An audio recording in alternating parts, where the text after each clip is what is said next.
Bom dia, gente, é um prazer. Estamos aqui, ó, gravando mais um vídeo aí pro nosso canal Sertão e Suas Crias, né? Estamos aqui mostrando sempre o que o sertão produz, né? E nós estamos desviando feijão de moita, feijão da variedade Bage Roxa, certo? Uma das variedades que dá muito aqui no sertão, certo?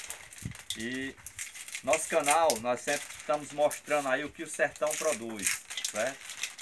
E estamos aqui com o nosso amigo Bruno, ó, que tem uma história aí para contar sobre o roçado dele, desde o tio dele aí, ó. Primeiramente começando aqui com bom dia aí, né? E com esse feijão aqui que é maravilhoso de plantar. Você tem noção desse feijão aqui, ó. Até mostrar aqui, ó, as baixas aqui, ó. 5 baixas dessa daqui que eu plantei, que eu cultivei ano passado, desbuiei ano passado. Desbuiei ano passado, nesse ano nós plantamos. Você viu o que é feijão? Colheu esse ano. Aí deu feijão, não é brincadeira não. Deu o quê? 15 alqueires, como é? Deu 15 alqueires. 15 alqueires de feijão, pra vocês verem. Fala mesmo. Feijão, feijão, daqui é original, viu? Feijão aí é bom. Tem uma coisa, nós plantamos nesse roçado aqui, pra vocês terem noção, a terra lá era tão boa, a terra também, que debaixo dos pés de ouro fica assim perto na beira do riacho, eu plantei uma semente de melancia. Uma semente. Uma semente de vovô.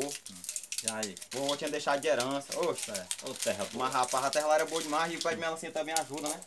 Aí. Você é doido, homem. Quando deu que não, com 5 dias, o pé de melancia esparramado assim em todo lugar do riacho, caiu pra dentro do riacho.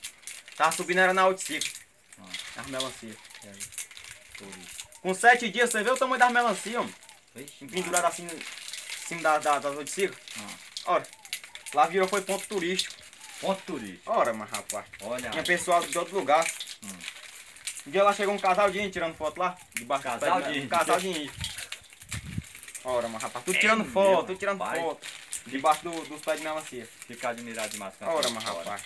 E nós só cultivando lá. E as melancia que estão aí? Melancia tá boa, não é daquelas falsificadas que é nem assim, oval não. É daquelas redondas. A melancia era o tamanho disso aqui, ó. Tamanho da bacia. Tamanho dessa bacia aqui, ó. Eita, semente E os pessoal de baixo. Era a semente boa e a terra. A terra, ora, a terra ajudava, né? Fala, meu. Pois tá aí, gente, ó.